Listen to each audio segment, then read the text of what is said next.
Class 10th third chapter how do organism reproduce. How do organism reproduce में हम लोग को पढ़ना है next topic mode of reproduction used by single parent. ठीक, मोड ऑफ तो यहाँ पे देखिए mode of reproduction used by single parent का मतलब साफ साफ दिख रहा है कि यहाँ पे एसेक्सुअल की बात हो रही है, क्योंकि हम बताए थे कि जिस रिप्रोडक्शन में दो पेरेंट्स इन्वॉल्व होते हैं उस टाइप के रिप्रोडक्शन को हम सेक्सुअल रिप्रोडक्शन कहते हैं। लेकिन इस रिप्रोडक्शन में बात हो रहा है कि सिंगल पेरेंट इन्वॉल्व होगा, इसका मतलब एसेक्सुअल का बात हो रहा है। वैसे रिप्रोडक्शन 2 टाइप्स के होते हैं, एसेक्सुअल और सेक्सुअल रिप्रोडक्शन। ठीक है, एसेक्सुअल रिप्रोडक्शन में क्या होता है कि only one parents are involve in this type of reproduction. Only one parents are involve.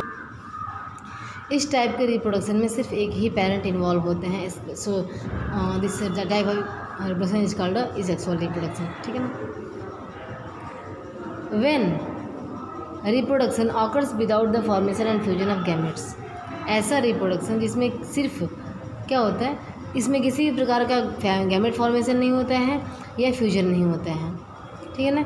सो इसीलिए इसको हम बोलते हैं asexual reproduction. It is a called a sexual reproduction because it does not involve special cell called a sex cell और gamete. है ना। ये क्या होता है कि ये इसमें किसी प्रकार के गैमेट्स या फ्यूजन वगैरह नहीं होता है, किसी प्रकार के सेक्स सेल इन्वॉल्व नहीं होते हैं, गैमेट्स इन्वॉल्व नहीं होते हैं। In asexual reproduction only one parent is needed to produce new organism. इस रिप्रोडक्शन में सिर्फ एक ही पेरेंट नीड होता है न्यू ऑर्गेनिज्म को प्रोड्यूस करने के लिए।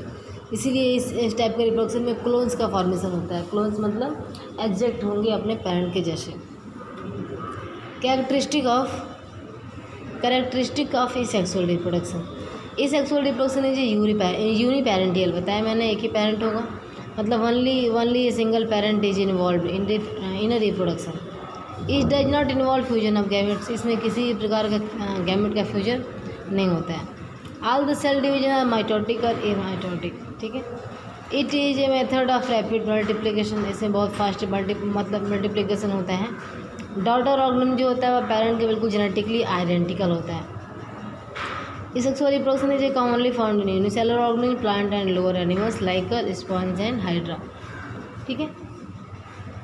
Different form of asexual reproduction, अलग अलग फॉर्म होते हैं। पहला होता है fission, budding, spore formation, fragmentation and vegetative propagation.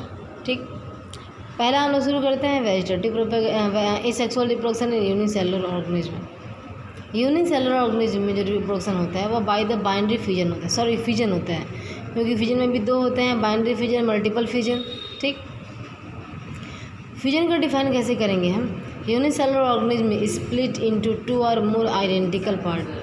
Unicellular organism का एक बॉडी पार्ट टूट के 2 नया और मतलब बॉडी बनाना, नया ऑर्गेनिज्म बनाना, अपने पेरेंट के जैसा आइडेंटिकल होगा, उसी को हम कहते हैं फिजन।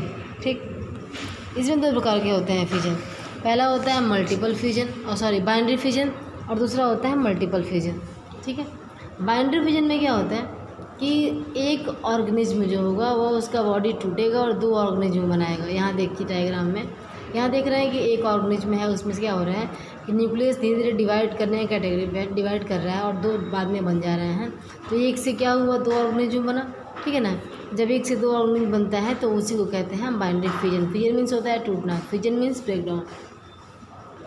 ठीक, ये 2 होते हैं, 3 प्रकार के होते हैं। Binary fission in amoeba, transverse fission and third होता है लॉन्गिट्यूडनल फिजन इन लेशमानिया। ठीक, बाइनरी फिजन जो होता है अमीबा में होता है, मैंने बताया यहाँ पे 2 पार्ट में हुआ। ट्रांसवर्स फिजन मतलब ये होता है कि क्या है, ये ट्रांसवर्स फिजन हो रहा है कि बॉडी जो है बिल्कुल बीच से टूट रही है और 2 पार्ट में बन रही है, पैरामीशियम में होता है ये। ठीक है। और एक होता है लॉन्गिट्यूडनल होता है जो लेशमानिया में होता है, उसकी बॉडी बिल्कुल सेंट्रल से होगा, सेंट्रल से डिवाइड होगा, 2 पार्ट बन जाएगा।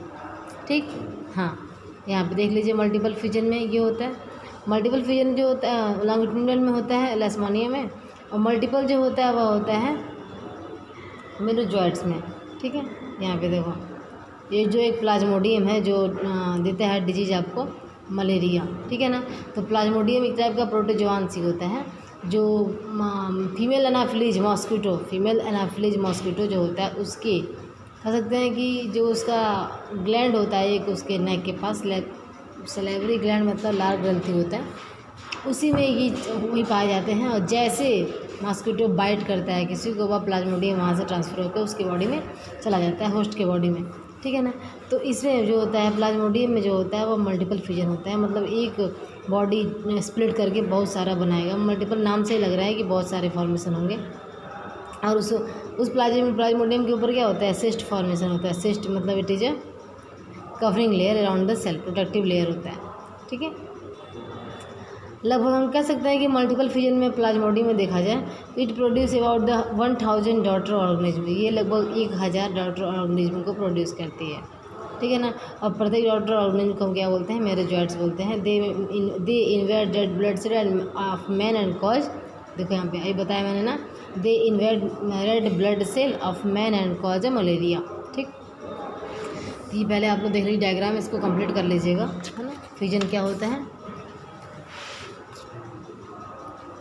फिर यहाँ पे है बडिंग, ओके। बडिंग जो होता है वो ईस्ट में होता है। यहाँ पे डायग्राम में देख लो, एक बर्ड फॉर्मेशन होगा उसके बॉडी के ऊपर, ईस्ट के बॉडी के ऊपर। ये दो तरीके से होते हैं, एक चैन फॉर्मेशन में होता है, एक बर्ड के फॉर्म में होता है। तो बर्ड मतलब ये जो बर्ड बन रहा है ये क्या होगा, जब आफ्टर मैच्योर हो जाएगा तो ये बर्ड अपने पेरेंट्स से अलग हो जाएगा, फिर नया ईस्ट का फॉर्मेशन कर लेगा, ठीक। तो ये जो होता है इसी में होता है, देख लीजिए यहाँ पे दो फॉर्म में होता है, एक चैन के फॉर्म में हो रहा है और एक बर्ड के फॉर्म में हो रहा है। तो जब मान लीजिए ये अपने पेरेंट्स अलग होंगे तो फिर नया बनाएंगे ना। जैसे मान लो यहाँ पे 1 2 3 4 5 है, तो ये अगर 4 जो यहाँ पे हैं ये सारे पेरेंट्स अलग होते हैं तो नया ऑर्गेनिज्म बनाएंगे, नया ईस्ट बनाएंगे, तो रिप्रोड्यूस हुआ ना, नंबर इंक्रीज किया इसका, ठीक। पहले आप लोग इतना पढ़ लीजिए फिर आगे पढ़ा जाएगा।